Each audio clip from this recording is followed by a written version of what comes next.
আমি এই ঋণ শোধ করতে পারবো না। খাদিজাকে আমাকে একটু আপন মনে করলো না, যে আমাকে বাদ দিয়া তোমাকে সুপারিশ ধরলো এই কথাগুলো বলার জন্য। খাদিজা তো সরাসরি আমাকেও বলতে পারতো এই কথা বলে আল্লাহ রসুল কাঁদতেছে। খুব মহব্বত করতেন আল্লাহ রসুল খাদিজা রাদিয়াল্লাহু তাআলা। প্রিয় হাজির, আমার বলার মাকসাদ যে আল্লাহ রসুলের এত প্রিয় মানুষটা, আল্লাহ রসুলের এত কাছের মানুষটা, এত দিনদার, সর্বপ্রথম ইসলাম যিনি কবুল করেছেন, সর্বপ্রথম ইসলামের জন্য যিনি অর্থ খরচ করেছেন, সর্বপ্রথম রসুলের মুখ থেকে কোরআনের বাণী যিনি শুনেছেন, সর্বপ্রথম আল্লাহর পক্ষ থেকে সর্বপ্রথম রসুল শুনছেন ইকরা বিসমি রাব্বিকাল্লাযী খালাক। রসুল এটা ঘরে বলছেন, সর্বপ্রথম শুনছেন কে? হযরত খাদিজা রাদিয়াল্লাহু তাআলা আনহা। এমন মহান ব্যক্তি, তার কবর সম্পর্কে তার এত চিন্তা, এত পেরেশানি। আর আমি আপনি উদাসীন হয়ে বসে আছি। আমরা মনে করতেছি আমাদের রব রহমান রহিম গফফার সত্তার সব গুনাহ মাফ করে দিবেন। এটা ভাবতেছি বসে বসে। গুনাহ তো মাফ করবেন, কিন্তু আমি ঈমান নিয়ে মরতে পারবো কিনা এই গ্যারান্টিটা কে দিবে? আমি ঈমান নিয়ে মরতে পারবো কিনা এই গ্যারান্টি কে দিবে? যদি ঈমান নিয়ে মরতে না পারি, তাহলে আমার সারা জিন্দেগীর সব কিছু বরবাদ। হাকিমুল উম্মাত হযরত থানভী রাহমাতুল্লাহি আলাইহি এক ব্যক্তি জিজ্ঞেস করতেন, হুজুর আপনি ভালো না ওই কুকুরটা ভালো? আপনি ভালো না ওই কুকুর ভালো? একটু খোঁচা মারা জিজ্ঞেস করতেন, ওনাকে দেখতে পারতেন না। তো আল্লাহ রাসূল সাল্লাল্লাহু হযরত থানভী রাহমাতুল্লাহি আলাইহি বলতেছেন যে এই কুকুর ভালো না আমি ভালো আমাকে জিজ্ঞেস করলা, আমি যদি মৃত্যুর সময় ঈমান নিয়ে মরতে পারি তাইলে আমি এই কুকুরের চেয়ে ভালো। আর মৃত্যুর সময় যদি আমি ঈমান নিয়ে মরতে না পারি, তাইলে জেনে রাখো এই কুকুর আমার চেয়ে ভালো। কারণ হচ্ছে এই কুকুরের কোনো হিসাব নাই, এই কুকুরের কোনো আখরাত নাই, এই কুকুরের কবরের আযাব নাই, পুলসেরাত পাড়ি দেওয়ার কষ্ট তাকে সহ্য করতে হবে না, কিয়ামতের কঠিন ময়দানে তাকে কষ্ট করতে হবে না। আমাকে প্রতি পদে পদে আটকাতে হবে। আমি যদি ঈমান ছাড়া মৃত্যুবরণ করি, সরাসরি আল্লাহ তাআলা আমার কবরটাকে জাহান্নামের টুকরা বানায় দেবে। এটা হাদিসের কথা। আল্লাহ রাসূল সাল্লাল্লাহু আলাইহি ওয়াসাল্লাম ইরশাদ করেন, আল কবরু রাউযাতুম মিন রিয়াযিল জান্নাহ আও হুফরাতুম মিন হুফারিন নার আও কামা ক্বালা আলাইহিস সালাতু ওয়াস সালাম। একজন মানুষের কবর হয়তো জান্নাতের টুকরা হিসেবে আল্লাহ তাআলা করে দিবেন, অথবা জাহান্নামের টুকরা বানায়া দিবেন। এটা কিভাবে? একজন মানুষ যখন ঈমানদার, ঈমান অবস্থায় যদি তার মৃত্যু হয়, হাদিস শরীফে আসছে ফেরেশতারা তার রূহ নিয়ে আরশের দিকে চলে যান। আল্লাহ তাআলা যখন তাকে কবরস্থ করা হয়, আল্লাহ তাআলার সাথে সাথে তার জন্য 3টা প্রশ্ন ব্যবস্থা করেন। মার রব্বুকা, তোমার রবকে? সে উত্তর দিয়ে দেয়। ওমা দীনুকা, তোমার দিন কি? সে উত্তর দিয়ে দেয় দীনুনা আল ইসলাম। তাকে জিজ্ঞেস করা হয় ওমান হাযার রাজুল আল্লাযী বুইসা ফীকুম, মুহাম্মদ সাল্লাল্লাহু আলাইহি ওয়াসাল্লামকে দেখায় জিজ্ঞেস করা হয় এই ব্যক্তিকে যাকে তোমাদের কাছে পাঠানো হয়েছিল? সে উত্তর দিয়ে দেয় তিনি আমাদের রাসূল। কবরের ব্যক্তি যখন এই 3 প্রশ্নের উত্তর দিয়ে দিবে, সাথে সাথে আল্লাহ তাআলা হুকুম করেন তাকে জান্নাতের পোশাকটা পরাইয়া দাও, তার পোশাক জান্নাতি করে দাও, তার বিছানা জান্নাতি করে দাও, তার খাবার জান্নাত থেকে আনো, জান্নাতের দিকে একটা দরজা খুলে দাও যেন কিয়ামত পর্যন্ত সে জান্নাতের নাজ ও নিয়ামত দেখতে পারে। এইভাবে তার কবরটাকে আল্লাহ তাআলা জান্নাতের টুকরা বানায়া দেয়। আর যদি জাহান্নামী হয়, বেঈমান হয়ে যদি মারা যায়, আমল না করে যদি মারা যায়, শিরিক করে যদি মারা যায়, বিদআত করে যদি মারা যায়, ঠিক এর উল্টাটা হয়। কি হয়? ফেরেশতারা তার রূহকে নিয়ে আসমানের দিকে উঠতে চাইলে আসমানের ফেরেশতারা তাড়ায়া দেয় যে এই জাহান্নামের রূহ আসমানের দিকে আনা যাবে না।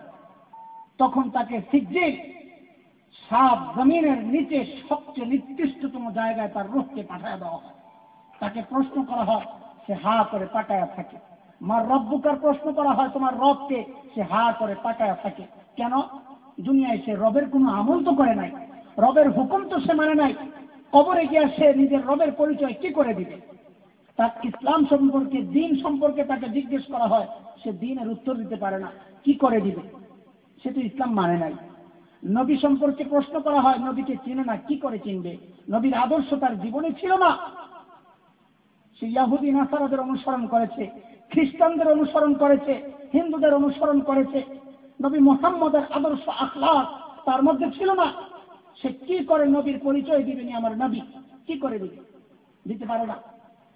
তখন আল্লাহ তাআলা হুকুম করেন তাকে জাহান্নামের পোশাক পরায়া দাও। বলেন নাউজুবিল্লাহ। নাউজুবিল্লাহ বলেন।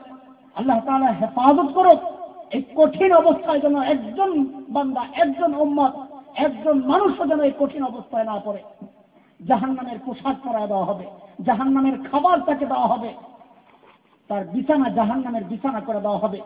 99টা সাপ নিয়োগ দেওয়া হবে, 99টা সাপ, বিষাক্ত সাপ। কেমন বিষাক্ত? আল্লাহর হাবিব সাল্লাল্লাহু আলাইহি ওয়াসাল্লাম ইরশাদ করেছেন, জাহান্নামীদের জন্য রব্বুল আলামিন 99টা সাপ নিযুক্ত করবেন। যার একটা সাপ যদি দুনিয়ায় খালি একটা নিঃশ্বাস ফেলে, নিঃশ্বাস, কিয়ামত পর্যন্ত সারা দুনিয়া ছাই ভস্ম হয়ে যাবে, তামা হয়ে যাবে। কিয়ামত পর্যন্ত সেখানে কোনো উদ্ভিদ আর সৃষ্টি হবে না, কোনো গাছ হবে না, ফসল হবে না, কিচ্ছু হবে না, সব ছাই পুড়ে তামা হয়ে যাবে। এত বিষাক্ত সাপ 99টা প্রতিনিয়ত আপনাকে দংশন করতে থাকবে যদি জাহান্নামী হয়। ও ভাই, দুনিয়ার এই সামান্য কষ্ট আমার কাছে কষ্ট মনে হয়, নামাজের ডাক আসলে আমার কষ্ট মনে হয়। শাস্তির কষ্টের খবর কি আছে? নামাজ পড়তে আমাকে আধা ঘন্টার কষ্ট করতে হইত। এক ওয়াক্ত নামাজ পড়তে আমাকে ওযু টুজু সব সহ নাইলে আধা ঘন্টা লাগবে। আধা ঘন্টার কষ্ট আমার সহ্য হয় না। জাহান্নামের এক ওয়াক্তের জন্য 2,88,00,000 বছর, 2,88,00,000 বছর আমি কি করে সহ্য করব জাহান্নামের শাস্তি? শাস্তির ভয় নাই, আরাম ছাড়তে পারি না। ফজরের আযান হয়, মুয়াজ্জিন ডাক দেয়, আসসালাতু খায়রুম মিনান নাওম। ও ভাই, ঘুম ছেড়ে আসো, ঘুম থেকে নামাজ ভালো। আমি বিছানায় শুয়ে থাকি, বলি নামাজের চেয়ে ঘুম ভালো, লেপের নিচে আরাম ভালো। কষ্ট করা যাবে না, ওযু করা যাবে না। কেন করি? এজন্য করি যে এই সামান্য মুহূর্তের কষ্ট আমার সহ্য হয় না। আখিরাতের অনন্তকালের কষ্ট সহ্য করার ক্ষমতা আছে কি নাই? দিলের মধ্যে জিজ্ঞেস করেন, নিজেকে জিজ্ঞেস করেন যে আখিরাতের কষ্ট, আখিরাতের শাস্তি সহ্য করার ক্ষমতা তোমার আছে কিনা। যদি ক্ষমতা থাকে তুমি নামাজ পড়ো না, আর যদি ক্ষমতা না থাকে, আখিরাতের শাস্তি যদি সহ্য করার ক্ষমতা না থাকে, তাহলে ভাই নামাজ পড়া শুরু করতে হবে। গা জ্বলে যাবে, পুড়ে যাবে। প্রশ্ন আসবে আপনাদের, হুজুর তাইলে তো মরেই যাবে, একবার শাস্তি পাইলে তো মরেই যাবে, তো মরে গেলে আর নতুন করে শাস্তি কি হবে? মরা ব্যক্তির কষ্ট হয় নাকি? মরা ব্যক্তিকে শাস্তি দিলে কি হবে? না ভাই, কোরআন কিন্তু তা বলে না। কোরআন কি বলেছে? কুল্লামা নাদিজাত জুলুদুহুম বাদদালনাহুম জুলুদান গায়রাহা লিয়াযুকুল আযাব। যখন জাহান্নামের আগুনে মানুষকে জ্বালানো হবে, তখন তার চামড়া জ্বলে পড়ে ছাই হয়ে যাবে। রব্বুল আলামিনের হুকুমে রব্বুল আলামিন শুধু বলবেন, কুন, ও চামড়া তুমি আগের মতো হয়ে যাও, ও মানুষ তুমি আগের মতো হয়ে যাও। শাস্তি পেয়ে সে ছারখার ছাই হয়ে যাবে। আবার নতুন করে তার চামড়া সৃষ্টি হবে, আবার তাকে জ্বালানো হবে, আবার ছাই হয়ে যাবে, আবার নতুন করে সৃষ্টি হবে, শেষ হবে না। জাহান্নামের শাস্তি অনন্তকাল অনন্তকাল চলতে থাকবে, শেষ হবে না। কালিমায় বিশ্বাসী মানুষ, আল্লাহকে বিশ্বাস করে, রসুলকে বিশ্বাস করে, তার শাস্তি হবে। কিন্তু শাস্তি হওয়ার পর সে কোনোদিন না কোনোদিন জান্নাতে যাবে। কিন্তু যে শিরক করবে সে কোনোদিন জান্নাতে যেতে পারবে না, কোনোদিন। এই জন্য পেয়ারে হাজিরিন, আমল যতটুকুই করি, অলসতার কারণে আমল ছেড়ে দিলেও খবরদার আল্লাহর সাথে যেন কাউকে শিরক না করা হয়। শিরক মুক্ত জীবন গড়তে হবে। আমার সমস্ত আমল, সমস্ত কথা, সব কিছু শিরক মুক্ত হবে। তাইলে একদিন না একদিন নাজাতের সুযোগ থাকবে, না সুযোগ থাকবে না। এবার আয়াতে চলে যায়। আখিরাতের ফিকির নিয়ে আমাদেরকে বসা দরকার। যে কথাটা বলা মাত্রাম, যে উদ্দেশ্যে এই কথাগুলো বললাম, আখিরাতের ফিকির আমার জেহেনে আগে রাখতে হবে, যে আখিরাতে আমাকে মুক্তি পেতে হবে। আখিরাতের মুক্তির জন্য যারা কাজ করবে তারা দুনিয়ায়ও শান্তি পায়। এটা কোরআনের, শরীয়তের সবচেয়ে বড় দিক। শরীয়ত মানলে দুনিয়ায়ও শান্তি, আখিরাতেও শান্তি। শরীয়ত মানলে দুনিয়ায়ও শান্তি, আখিরাতেও শান্তি, আলহামদুলিল্লাহ। আল্লাহ তাআলা আয়াতে কারিমা যেটা তেলাওয়াত করেছি, এই আয়াতে আপনি শুনতে পাবেন আল্লাহ তাআলা বলেছেন কি করলে শান্তি আসবে, শান্তির সমাজ কি করলে সৃষ্টি হবে। আপনারা সমাজ বুঝেন, সমাজ, মানুষ সামাজিক জীব, মানুষ সামাজিক জীব, সমাজবদ্ধভাবে মানুষ চলে। এটা বোঝার জন্য একটু কথা বুঝতে হবে, সহজভাবে একটু কথা বুঝতে হবে আপনাদের। সেটা হচ্ছে সমাজ কি জিনিস। সমাজ কি জিনিস? সমাজ সকলের সম্মিলিত সহযোগিতায় চলার নাম হচ্ছে সমাজ। মানুষ সমাজবদ্ধভাবে চলে। যেমন ধরুন আপনি এক মুঠো ভাত খাবেন, এক মুঠো ভাত খাবেন, এই ভাতটা আপনি একা একা আপনার মুখ পর্যন্ত আনতে পারবেন না। এই এক মুঠো ভাত আপনার মুখ পর্যন্ত আসতে হাজারো মানুষের কষ্ট তার মধ্যে সম্পৃক্ত হয়েছে লাগছে। কেমনে? একজনে হাল চাষ করছে, একজনের ওই হাল চাষের গরু পালছে, আরেকজন ওই লাঙ্গল তৈরি করছে, আরেকজনের সার ফ্যাক্টরিতে কাজ করতেছে, সে সার সাপ্লাই দিচ্ছে, আরেকজনের ধান সাপ্লাই দিচ্ছে। আপনার ফসল উৎপন্ন হয়েছে, ওই ফসল একজনে কাটছে, আপনার মেলে গেছে, সেখানে ধান আপনার আরেক মেলে গেছে, সেখান থেকে চাল হয়েছে, চাল বাজারে গেছে, পাইকারদের হাতে গেছে, খুচরা দোকানে গেছে, সেখান থেকে আপনি কিনে আনছেন, ঘরে বিবি রান্না করছে, কিসের মধ্যে রান্না করছে? পাতিলার মধ্যে। সেই পাতিলা আরেক ফ্যাক্টরিতে তৈরি হয়েছে। কিসের মধ্যে রান্না করছে? চুলার মধ্যে।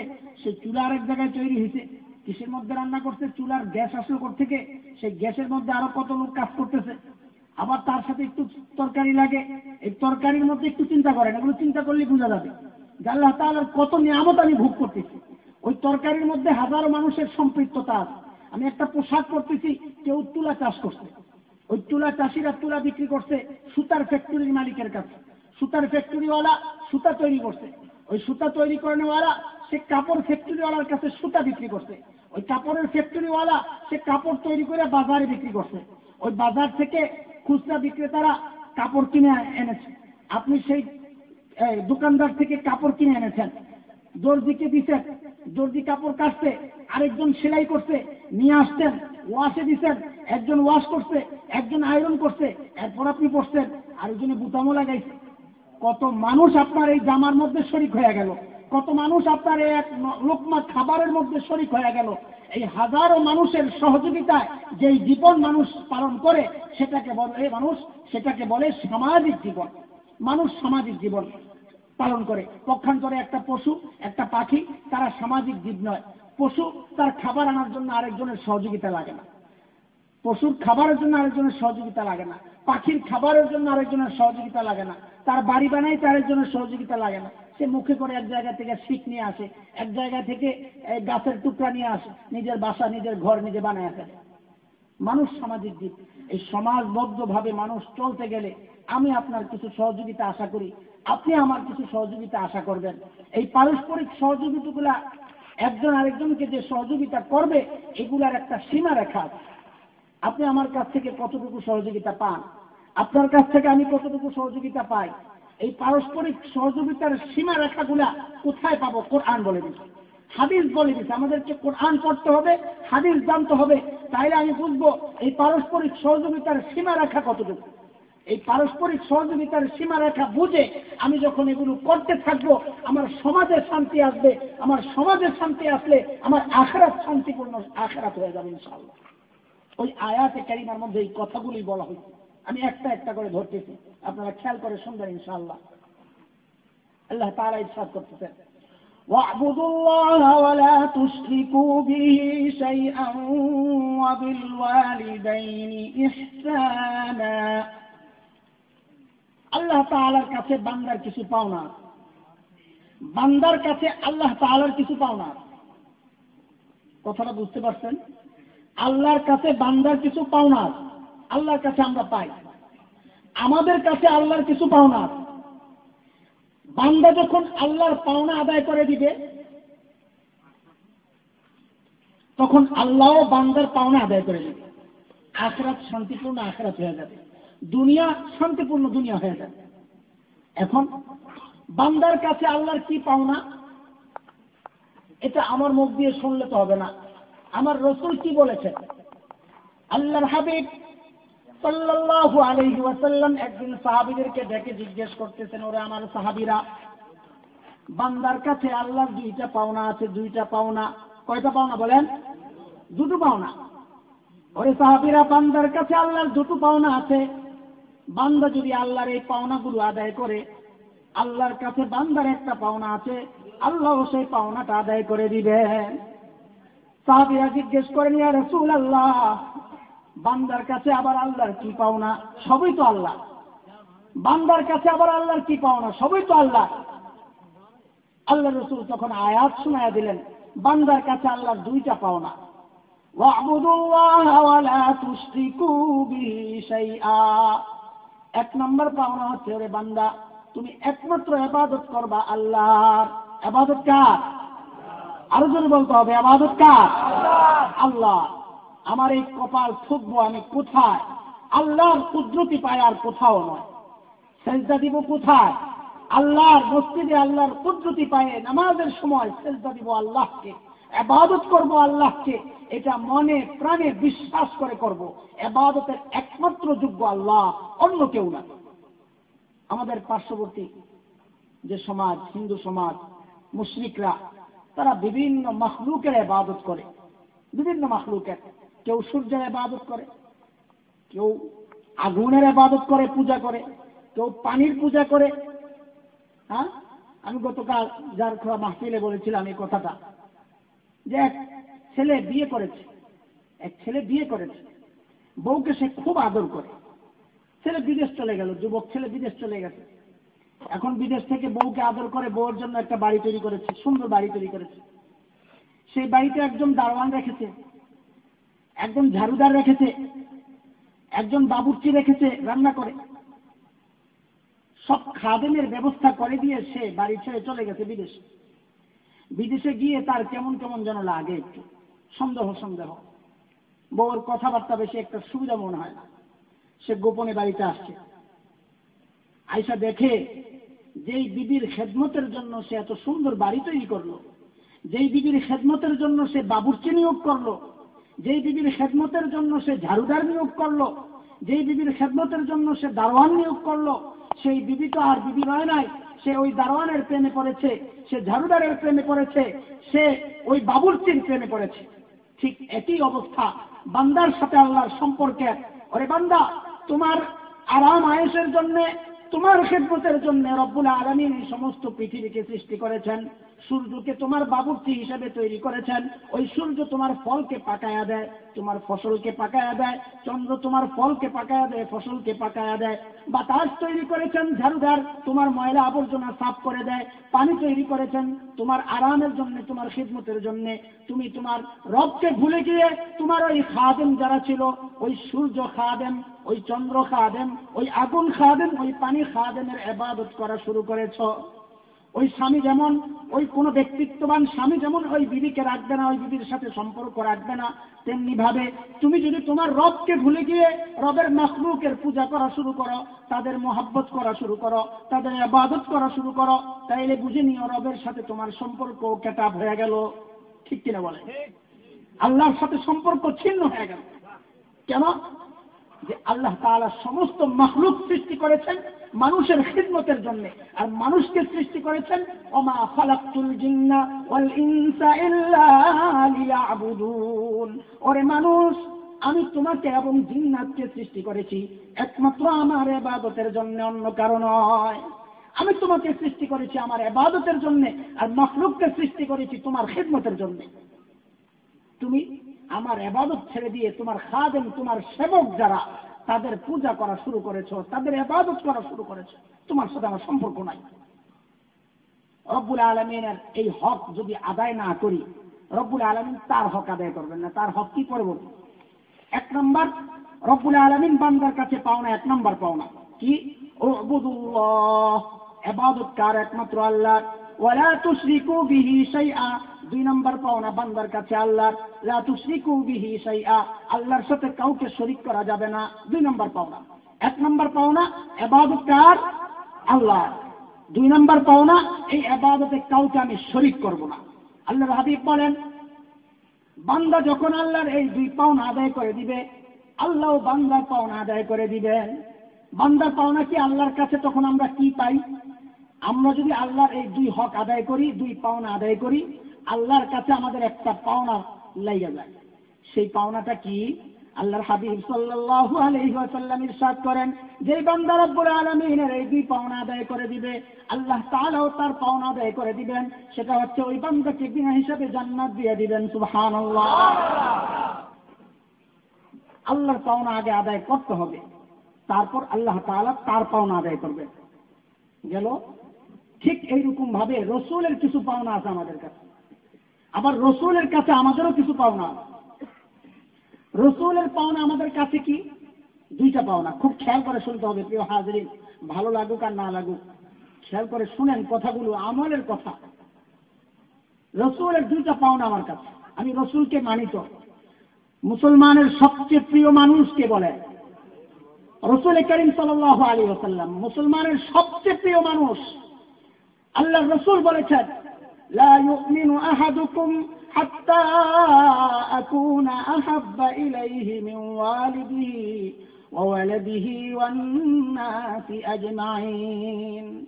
কোন মানুষ যদি আমি মুহাম্মদকে তার আপনজন থেকে, তার বিবি থেকে, তার বাচ্চা থেকে, তার বাবা মা থেকে আমি মুহাম্মদকে বেশি ভালো না বাসে, বেশি মহব্বত না করে, সে প্রকৃত মুমিন হতে পারে না।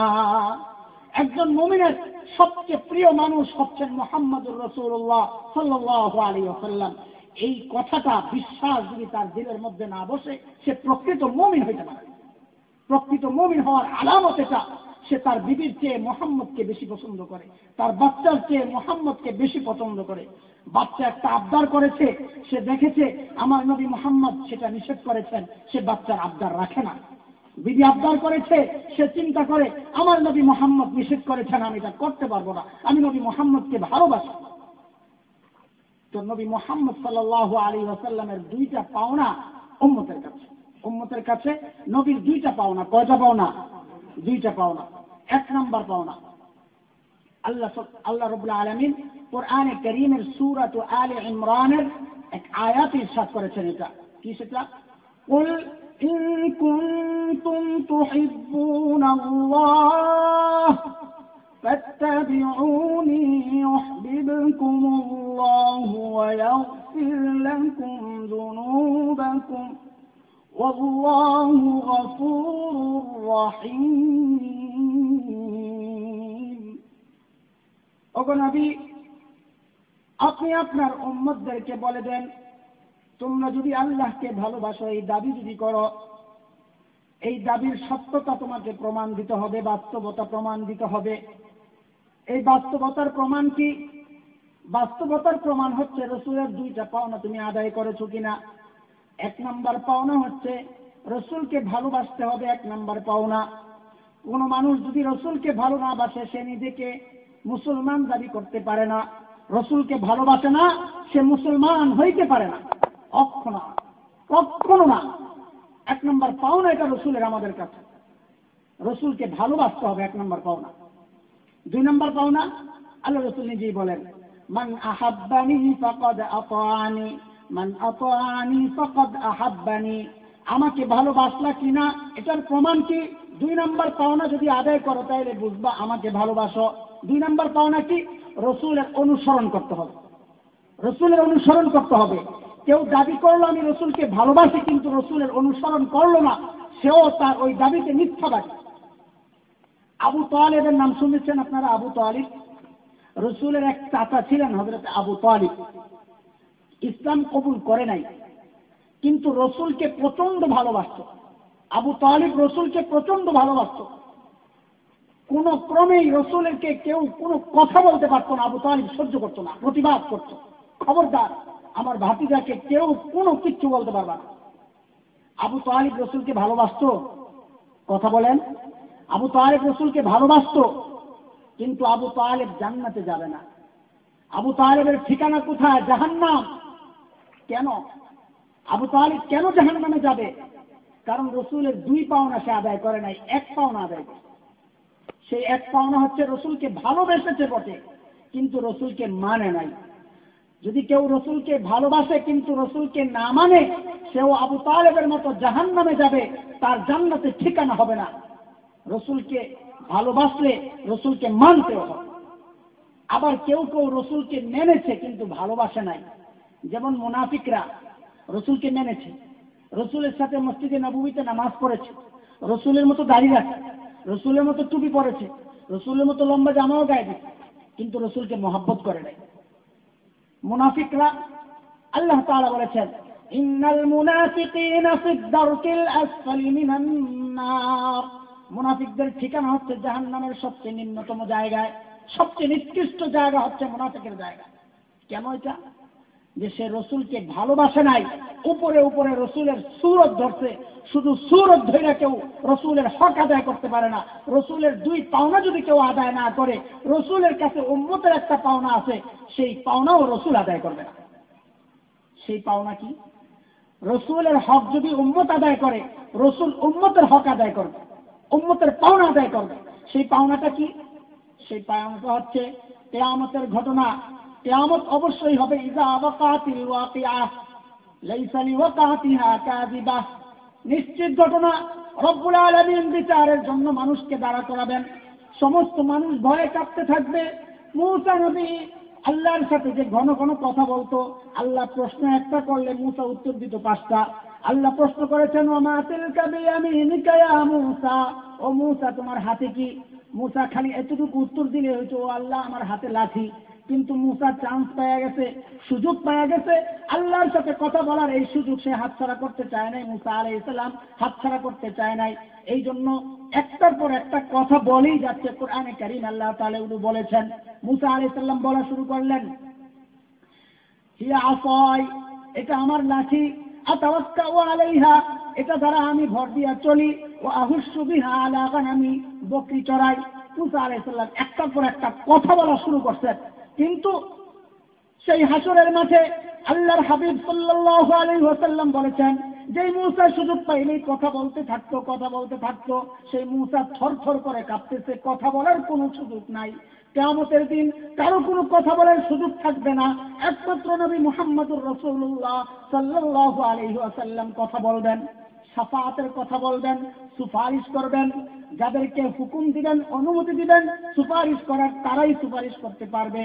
আল্লাহর হাবিব সাল্লাল্লাহু আলাইহি ওয়াসাল্লাম বলেন, দুনিয়ায় আমার যে উম্মত আমার দুই পাওনা আদায় করেছে, আমার ইতাআত করেছে, আমার অনুসরণ করেছে, অনুকরণ করেছে, আমার মতন জীবন চলেছে এবং আমাকে ভালোবেসেছে, আমি নবী ওয়াদা করলাম কিয়ামতের সেই ভয়াবহ দিনে আমিও তাকে সুপারিশ কইরা জান্নাত পর্যন্ত পৌঁছায়া দিব। রসুলের সুপারিশ চান আপনারা? কথা বলেন, রসুলের সুপারিশ চান? রসুলের সুপারিশ ছাড়া জান্নাতে যাওয়া কোনোভাবেই সম্ভব না, অসম্ভব। জান্নাতের দরজা রসুল খুলবেন, ডান পাশে আবু বকর, বাম পাশে ওমর, সামনে বিলাল, রসুলের যে বাহনের উপর রসুল চলবেন সেই বাহনের দড়ি ধরে বিলাল সামনে হাঁটতে থাকবেন। জান্নাতের দরজা খুলে যাবে, সমস্ত নবীরা যাবেন, তারপর উম্মতে মুহাম্মদী সাল্লাল্লাহু আলাইহি ওয়াসাল্লাম ঢুকা শুরু করবেন। কারা? যারা দুনিয়ায় বসে রসুলকে মহব্বত করেছে, যারা দুনিয়ায় বসে রসুলকে মেনেছে, রসুলের আখলাক চরিত্র সব ধারণ করেছে, রসুলের সুরত ধারণ করেছে, রসুলের আমল ধারণ করেছে। ও মুসলমান, তুমি ভাত খাও খ্রিস্টান নাসারার মতো, তুমি খাবার খাও খ্রিস্টান নাসারা, ইহুদি নাসারার মতো, মুশরিকের মতো। একবারও চিন্তা করেছো আমার রসুল কিভাবে খেতেন? ও মুসলমান, তুমি মসজিদে ঢুকো, একবারও চিন্তা করেছ আমার রসুল কিভাবে ঢুকতেন, রসুল কিভাবে ঘুমাতেন? ঘরে ঢুকো, তুমি ঘরে ঢুকো মুসলমান, একবারও চিন্তা করেছ আমার রসুল কিভাবে ঢুকতেন? প্রত্যেকটা আমল এরকম খুঁজে খুঁজে বের করে রসুলের মতো করতে হবে। আমি ঘরে ঢুকবো, আমার রসুল ডান পা দিয়ে ঘরে ঢুকেছেন, আমি ঘরে ঢুকবো ডান পা দিয়ে। আমি ঘর থেকে বের হব, আমার রসুল বের হওয়ার সময় বাম পা দিয়ে বের হয়েছেন, আমি মুসলমান, আমি বাম পা দিয়ে বের হব। আমার রসুল মসজিদে যেতেন, ডান পা দিয়ে ঢুকতেন, আমি ডান পা দিয়ে মসজিদে যাব। আমার রসুল বাম পা দিয়ে মসজিদ থেকে বের হইতেন, আমি বাম পা দিয়ে মসজিদ থেকে বের হব। আমার রসুল ডান পায়ের জুতা আগে পরতেন, আমি ডান পায়ের জুতা আগে পরব। আমার রসুল ডান হাত আগে ঢুকাতেন জামার মধ্যে, আমি তাই করব। আমার রসুল মিসওয়াক করতেন, আমি মিসওয়াক করব। আমার রসুল দস্তরখানের উপর খানা খেতেন, আমি তাই খাবো। আমার রসুল অন্য কাউকে সাথে নিয়ে খেতেন, আমি তাই করব। আমার রসুল 3 ঢোকে পানি খেতেন, আমি তাই করব। আমার রসুল নিচের দিকে তাকায় তাকায় হাঁটতেন, আমি তাই করব। আমার প্রত্যেকটা আমল যদি আমি খুঁজে খুঁজে খুঁজে খুঁজে যদি রসুলকে ভালোবেসে থাকি, এই দাবি যদি করে থাকি, এই দাবি হচ্ছে আমি খুঁজে খুঁজে খুঁজে খুঁজে আমার প্রত্যেকটা আমল, ঘুম পর্যন্ত আমার রসুল কিভাবে ঘুমাতেন, ডান কাত হয়ে ঘুমাতেন, হাত নিচে মাথার নিচে হাত দিয়ে আমার রসুল ঘুমাতেন, আমি ওইভাবে ঘুমাবো। আমি যদি রসুলকে ভালোবেসে থাকি, রাজি আছি ইনশাআল্লাহ? যদি তাই হয়, এই আমল যদি শুরু হয়ে যায় ইনশাআল্লাহ, যে আমার প্রত্যেকটা আমল আমি রসুলের মতো করব, এই আমল যদি শুরু হয়ে যায় ইনশাআল্লাহ, তাইলে আমার রসুল ওয়াদা করেছেন আমাকে সুপারিশ করে জান্নাত পর্যন্ত পৌঁছায় দেবেন ইনশাআল্লাহ। সুবহানাল্লাহ। গেল। এরপরের আয়াতের একটা একটা শব্দ আমরা ধরবো আর পারস্পরিক এইরকম পাওনা দাওয়ানোর কথাগুলো শুনবো, তাই সমাজের শান্তির ব্যবস্থা আসবে। আল্লাহ গেল, রসুল গেল, কোরআনে এরপরের শব্দটা কি? واعبدوا الله ولا تشركوا به شيئا وبالوالدين إحسانا وبذي القربى واليتامى والمساكين والجار ذي القربى والجار الجنب والصاحب بالجنب وابن السبيل وما ملكت أيمانكم إن الله لا يحب من كان مختالا فخورا। 3 নম্বর বিষয় আল্লাহ তাআলা বলছেন وبالوالدين إحسانا। 3 নম্বর বিষয় হচ্ছে বাবা মার পাওনাগুলো আদায় করা। বাবা মার পাওনা আদায় করা। বাবা মার পাওনা আদায় করার কথাগুলো আমরা প্রায় শুনে থাকি। আজকে ব্যতিক্রম আরেকটা কথাও শুনি। বাবা মার কাছে যেমন, বাবা মা যেমন সন্তানের কাছে কিছু পায়, সন্তানও কিন্তু বাবা মার কাছে কিছু পাওনা আছে। ও বাবা মারা, যারা বাবা মা আছেন, সন্তানের পাওনা যদি আপনি আদায় করে থাকেন, তাইলে ওই সন্তান আপনার পাওনা আদায় করবে, সমাজে শান্তি আসবে। আপনি যদি সন্তানের পাওনা আদায় না করে থাকেন, তার হক যদি আদায় না করে থাকেন, তাইলে ওই সন্তান বড় হয়ে আপনার পাওনা আদায় করবে। কথাগুলো কঠিন, শুনতে কঠিন মনে হয় না? খারাপ লাগে আপনাদের? এগুলো সামাজিক জীবনের কথা। এই কোরআন হাদিসের এই কথাগুলোর উপর আমল হইলে ঘরে ঘরে শান্তি চলে আসবে। আমরা হুজুর মানুষ, মাওলানা মানুষ, আমাদের কাছে প্রশ্ন আসে, আমাদের কাছে অভিযোগ, আবদার, অনুযোগ আসে, হুজুর ঘরে শান্তি নাই। ঘরে শান্তি নাই কেন আসবে? পারস্পরিক এই পাওনা দেওয়ানাগুলো ঠিকঠাক মতো আদায় হইলেই শান্তি আসবে। দুনিয়ায়ও শান্তি, আখিরাতেও শান্তি। আমি আপনার হক আদায় করব না, আপনিও আমার হক আদায় করবেন না, অশান্তির সৃষ্টি হবে নিশ্চিত। কোরআনের হুকুম মানবেন না, অশান্তির সৃষ্টি হবে নিশ্চিত। সন্তানের পাওনা কি? সন্তানের পাওনা কি? সন্তানের 1 নম্বর পাওনা হচ্ছে, ও মায়েরা খেয়াল করে শুনেন, সন্তানের 1 নম্বর পাওনা হচ্ছে, সন্তান যখন মায়ের পেটে আসে তখন মা অসুস্থ হয়ে যায়, অস্বস্তিতে থাকে, কষ্টে থাকে। এই কষ্টটা সে কিভাবে কাটায়? কিভাবে কাটায়? একটু গান শুনে, গান শুনে শুনে সে সময় কাটায়। একটু টেলিভিশন দেখে দেখে সময় কাটায়। একটু গল্প গুজব করে করে সময় কাটায়। একটু নোংরা বই পড়ে পড়ে, উপন্যাস পড়ে পড়ে সময় কাটায়। এই মা যে কাজগুলো করতেছে, এই সন্তানকে পেটে রেখে সন্তানের হক সে গলা টিপে হত্যা করছে, তার সমস্ত আমলগুলোর প্রভাব ওই সন্তানের আখলাকের মধ্যে, চরিত্রের মধ্যে বড় হলে ফুটে উঠবে নিশ্চিত। মা তার সন্তানের হকগুলো গলা টিপে হত্যা করবে। সন্তান ভূমিষ্ঠ হবে, আগেকার দিনে ঘরেই কাজ সেরে ফেলত, এখন মডার্ন যুগ। আপনাদের এখানে কি অবস্থা? আপনাদের এখানে কি অবস্থা আমি জানি না, আমাদের দেশের খবর বলি। মডার্ন যুগ, বাচ্চা যখনই হওয়ার সময় হয় আস্তে করে ক্লিনিকে পাঠায় দেয়। আপনাদের এখনো পাঠায়? ক্লিনিকে পাঠায়। ক্লিনিকে পাঠানোর পর এই বাচ্চাটা কার হাত ধরে এই পৃথিবী দেখলো? কার হাত ধরে?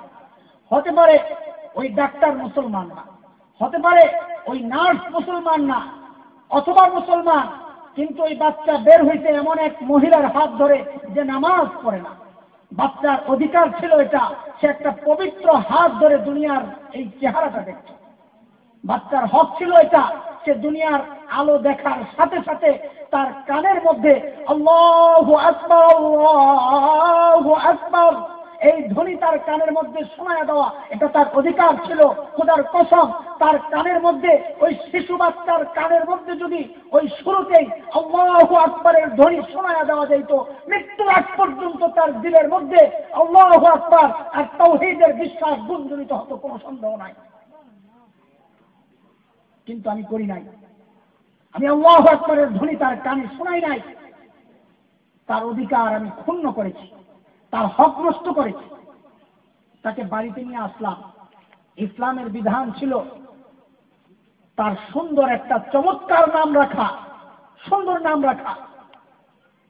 আমি সুন্দর নাম রাখি নাই।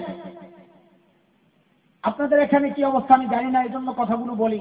আমার দেশে নাম রাখতেছে নান্টু, পিন্টু, লালটু, বাবু, কি সব আজগুবি নাম রাখতেছে, যেগুলোর কোনো অর্থ নাই। কোরআন শরীয়তে যার কোনো শব্দ নাই, হাদিসে যেই শব্দ নাই, নবীদের নাম না, সাহাবাদের নাম না, আল্লাহ ওয়ালাদের নাম না, কোত্থেকে এই নাম ফিরে আনলো, কোত্থেকে খুঁজে আনলো আল্লাহ জানে। ওই বাবু নাম রাখলো, ওই বাবু আর বড় হয় না, বড় হইলেও বাবুই থেকে যায়, বাবুর মতো আচরণ করে, ছোট্ট বাচ্চার মতো আচরণ করে, তার আচরণ চেঞ্জ হয় না। সন্তানের হক নষ্ট করলাম। হযরত ওমর ফারুক রাদিয়াল্লাহু তাআলা আনহুর দরবারে এক সাহাবী তার সন্তানের অভিযোগ নিয়ে আসছেন, খলিফাতুল মুসলিমিন, আমার সন্তান তো আমার কথা শোনে না। হযরত ওমর জিজ্ঞেস করলেন, সন্তানের নাম রেখেছ কি? সাহাবী আশ্চর্য হয়ে গেলেন, হুজুর সন্তান কথা শোনে না, আমি বিচার নিয়ে আসলাম, আপনি জিজ্ঞেস করেন নাম রাখলাম কি? এটা কেমন কথা? হযরত ওমর বলেন, না, নাম রাখছো কি আগে বলো। বলে, হুজুর নাম রাখছি জুয়েল। জুয়েল আমাদের দেশে রাখে জুয়েল, জুয়েল নাম রাখছি। হযরত ওমর বলেন, এটা কোরআনের নাম না হাদিসের নাম, কোন নবীর নাম না সাহাবীর নাম? কি নাম রাখলা এটা? তুমি নাম চেঞ্জ করো, দেখবা আল্লাহর হুকুমে তোমার সন্তানের চরিত্র, আখলাক, আচরণ, ব্যবহার সব চেঞ্জ হয়ে গেছে। বাস্তব কথা। নাম একটা মারাত্মক বিষয়। আমাদের কোনো খবর নাই কোন খেলোয়াড় ভালো হিট, দুনিয়ার কোন খেলোয়াড় ভালো খেলে, আমার সন্তানের নামটা তার নামে রাখতে হবে। কোন নায়ক ভালো হিট, আমার সন্তানের নামটা তার নামে রাখতে হবে।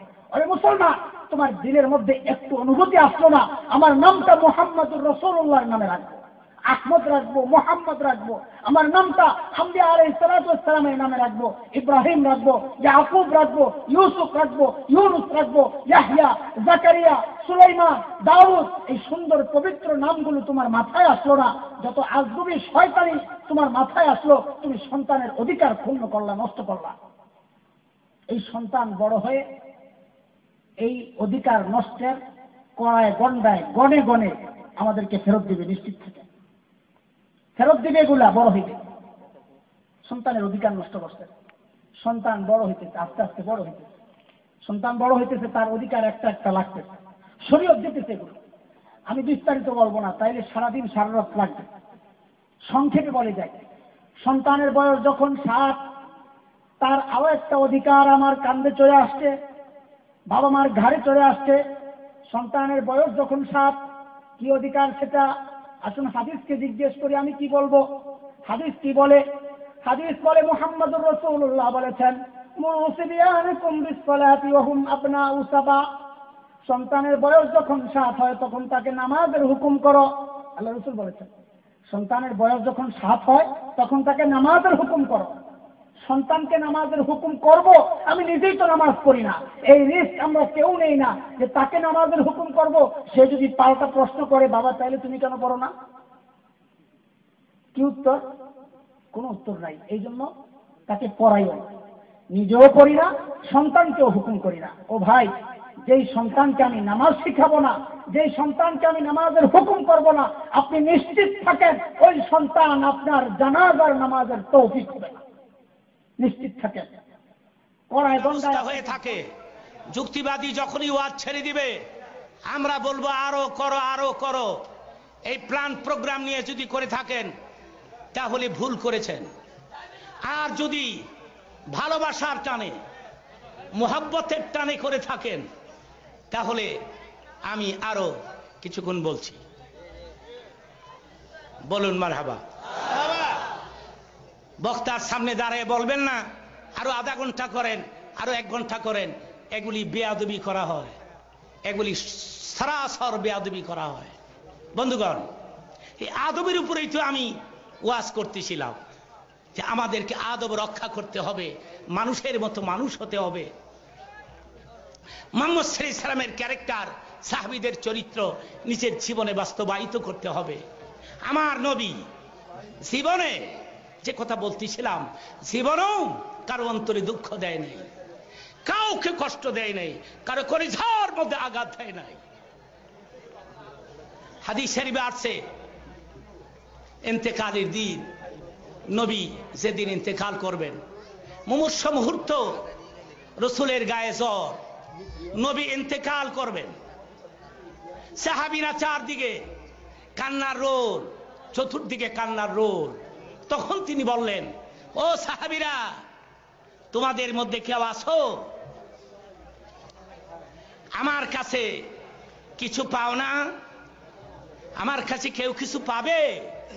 যদি পাওনা থেকে থাকো আমার কাছে বলো, আমি পরিশোধ করে দিয়ে যাই।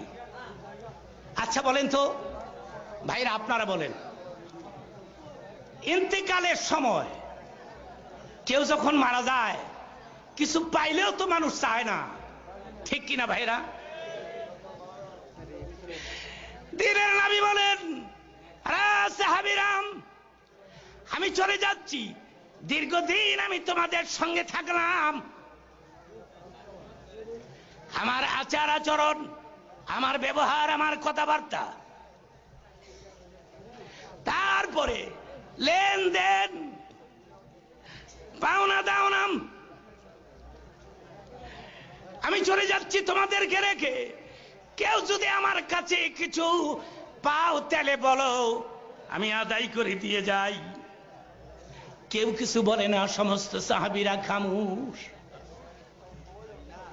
নবীর কাছে চাইলেও তো এটা পাওয়া যায় না, কি কি পাইলেও তো চাওয়া যায় না, কি আর পাবো নবীর কাছে? ঠিক শেষে আমায় নবীর একজন সাহাবী নবীর কিনারে দাঁড়ায় বলেন, লি আলাইকা হাক্কুন ইয়া হাবিবাল্লাহ, ইয়া রাসূলুল্লাহ, আমি একটা জিনিস আপনার কাছে পাওনা আছি। আরে আরে ও সাহাবী, তুমি কি পাইবা আমার নবীর কাছে? অন্যান্য সাহাবীরা বলেন, তুমি কি পাবে বলো, কি পাবে? আর যদি পেয়ে থাকো আমাদের কাছে বলো, আমরা দিয়ে দেই। কি পাবে তুমি নবীর কাছে? আমার মায়েরা, সাহাবী বলে, ইয়া রাসূলুল্লাহ, আপনি বলেছেন সেই জন্য আমি চেয়েছি। আপনি যদি সুযোগ না দিতেন, মনের কথা মনের ভেতরে রেখে দিতাম, জিন্দেগিতে কোনোদিন প্রকাশ করতাম না। আপনি চান্স দিয়েছেন, আপনি সুযোগ দিয়েছেন।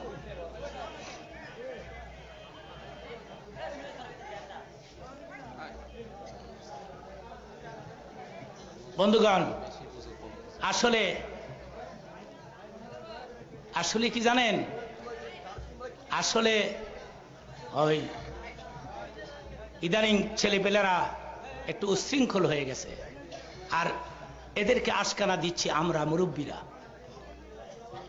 আমরা আশকানা দিয়ে এদেরকে ঘাড়ে উঠাই দিয়েছি।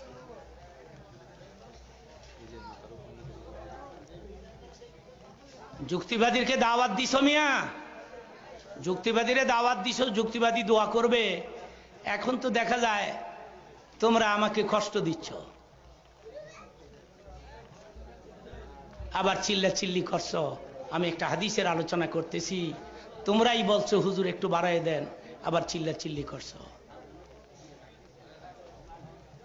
খামোশ। আমি বদদোয়া দিচ্ছি না, আমি কাউকে বদদোয়া দিচ্ছি না। যখন আপনারা শুনতে চান তখন আমি একটা হাদিসের আলোচনা আপনাদেরকে শোনাচ্ছি। বসুন, আমরা মুনাজাত করব, একসাথে বিদায় হব। বলেন ইনশাআল্লাহ। তুমি যদি মুনাজাত দিয়ে যাও, তুমি যদি পিতা মাতার জন্য দোয়া করে যাও, মুনাজাত দিয়ে যদি তুমি বাড়িতে যাও, তুমি মরে গেলে তোমার ছেলে ওয়াজে যাবে, মুনাজাত দিয়ে যাবে, তোমার জন্য দোয়া করে যাবে। আর তুমি যদি মুনাজাত না দিয়ে মা বাবার জন্য দোয়া না করে চলে যাও, মনে রাখো তুমি মরে গেলে তোমার ছেলেও ওয়াজে যাবে, মুনাজাত দিবে না, দোয়া না করে চলে আসবে। বিশ্বাস যদি না হয় মইরা টেস্ট কইরা দেখো। পাগলামি করো কে মিয়া? আমলের নামে ঠন ঠন বস্তাবর্তী ওয়াজ শুনতে চাও? খামোশ হয়ে যাও, চুপ হয়ে যাও। আমি তোমাদের আবদার রক্ষা করতেছি। মারহাবা বলেন। না না, আমি তো বলতেছি তো, আমার ভেতরে কোনো রাগ নাই। আপনারা যে আমার শুনতে চান, এটাও তো একটা নিয়ামত। এমনও তো বক্তা আছে, ওনারা নামাই দেন আর ভালো লাগে না। আপনারা যে আমারটা শুনতে চান, এই হাজামিন ফাজল রাব্বি, এটা আমার আল্লাহর মেহেরবানি, ঠিক কিনা? তাহলে চুপ থাকেন, ঠিক আছে? চুপ থাকেন। আমি একটু অসন্তুষ্ট নই। আপনি মাঝে মধ্যে এরকম হয়, আমার মাঝে মধ্যে বিভিন্ন জায়গায় গেলে, হুজুর আর একটু 10 মিনিট বাড়ানো যায় না? আবদার হয়। তখন আমি আবদার রক্ষা করি। আমি জানি যে তখন মুনাজাত দিয়ে দিলে এই লোকটা কষ্ট পাবে। আমি মুনাজাত দিয়ে চলে যেতে পারি। হ্যাঁ, আপনি আমাকে ধরেও রাখতে পারবেন না, আমি চলে যেতে পারি, কারণ আমি ওয়াজ করেছি। কিন্তু শ্রোতাদের আবদার যে রক্ষা করতে হয়, কারণ এর মধ্যে তো আল্লাহর ওলি আছে। তাহলে চুপ থাকেন, শোনেন না ঘটনাটা কি ঘটলো। সাহাবী মানে ইয়া রাসূলুল্লাহ,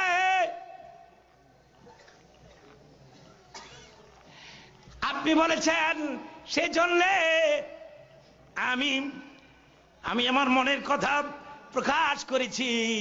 আমি আপনার কাছে একটা জিনিস পাওনা আছি।